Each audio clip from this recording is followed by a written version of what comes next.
Welcome everybody to our Cupid video series. I'm Practice Director Andy Oberle here with a couple of our Cupid expert extraordinaires, Blake and Carl.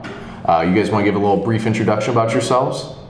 Sure. I'm Carl Swift. I'm a senior consultant and on-site lead with Nordic Consulting. I have been involved in Cupid consulting for about 6 years now. Previously consulting under the Cardiant application, previous name to Cupid, but excited to be here today. Excellent. Absolutely. I'm Blake Dilworth. I've been a senior consultant with Nordic for about 6 months. Previously, I worked at Epic, specializing in Radiant and Cupid implementation. Excellent. Nice to meet you guys. Carl and Blake, I'm the CIO. You convinced me we're doing Cupid as part of the full enterprise.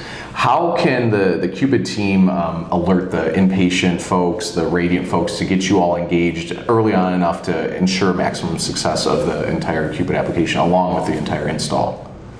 Yeah, I think there's a number of things, and I think Blake can probably speak to a few of them as well, but one big thing is that, don't just think Cupid is only a procedural application worried about imaging. I know we talk about, we're working with a lot of third-party applications, but there's a lot of overlap still with the inpatient application and the inpatient realm as well, whether it be flow sheet rows, nursing, pre and post recovery areas. How do we document on these pieces? And we share a lot of tools with other areas. So cardiologists, cardiology nursing staff need to be involved in the bigger conversations involving nursing flow sheets, provider tools, and those sort of pieces. Yeah, absolutely.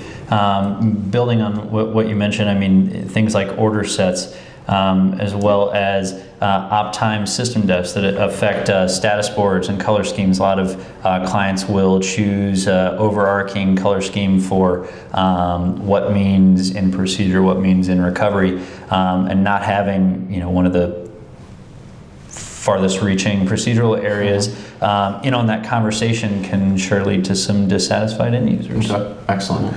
One more role-playing question is, again, me as the CIO, hopefully I'm doing a good job selling it. Maybe I get hired, who knows. But let's say I'm staffing my Cupid project.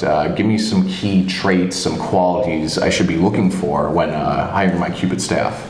Absolutely. I think that one thing that you're definitely going to want to look for with a Cupid staff is somebody that can adapt readily.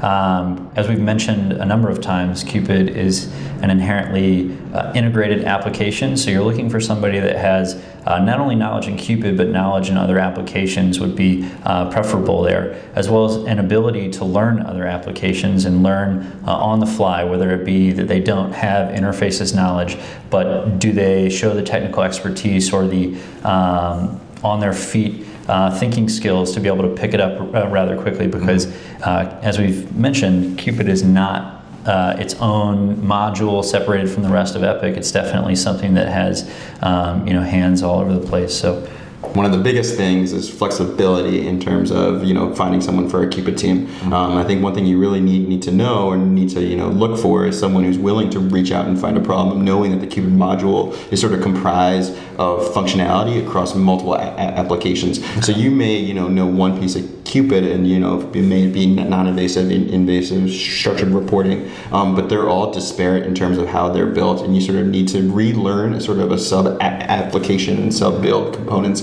to understand each one of those workflows and the build behind them. So I think just having someone who's open to learning other pieces of build and reaching out to other teams, whether it be inpatient, Radiant, Optime, to learn their sort of subcomponents too.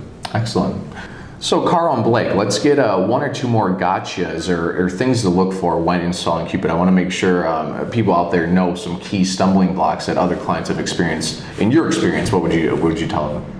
Yeah, I think one big thing is, when you're staffing your Cupid team, whether it's 6 months late or on time with the rest of the enterprise implementation, is, knowing the skill set that your team that you're bringing on has. So, many teams and many clients that I've seen before will just take previous ACs, application coordinators, or managers from other areas, specifically Radiant is a common one, right, with the Radiant-Cardiant relationship, and sort of plug into the Cupid team. I think one thing to note, though, is that Cupid is not just Radiant, as we said before, and we really have to push that home, is that Cupid has a lot of components that live outside of the Radiant module, and if you're just bringing someone who thinks, hey, we're just going to do Radiant in cardiology areas, it's not going to be a successful implementation. Absolutely, and to echo that, when either staffing Cupid or adding cardiology scope to a Radiant implementation, which I've certainly experienced, you have to wonder and think critically about the clinical knowledge that your ACs bring to the table. Epic's staffing recommendations state that you should staff from within your organization as well as from within the departments themselves or the areas for that application. So if you have a Radiant application that are staffed with X-ray techs or CT techs, and you add cardiology to that scope, they're not going to have the day-to-day clinical expertise without constantly engaging the SMEs, which could potentially increase the number of hours allotted for SME engagement, and something you definitely want to keep on your mind. So we can't just pull people from the radiology Radiant world and just, hey, you know Radiant, Cupid and Radiant are close enough, just go do Cupid. We can't do that. Well, I think to that point too, I mean, there is a lot of overlap between the two areas, right? So not to say that, you have someone who implements Radiant and IR areas isn't going to have a good handle on what Cupid can do in cath and EP. That said, I think you just need to be cognizant of the fact that, they do not have that exposure, that day-to-day experience in the EP and cath labs. And I think it's important to note and at least invest in the time for them to discover and learn, what really is different between these two areas, since they really are not the same beast. Absolutely. Excellent. Well, I learned a lot. Carl, Blake, I hope you all out there got something out of this, learning a little bit about that lovely application known as Cupid. So for Carl Swift and Blake Dilworth, I'm Andy Oberle, Nordic Consulting. Good night.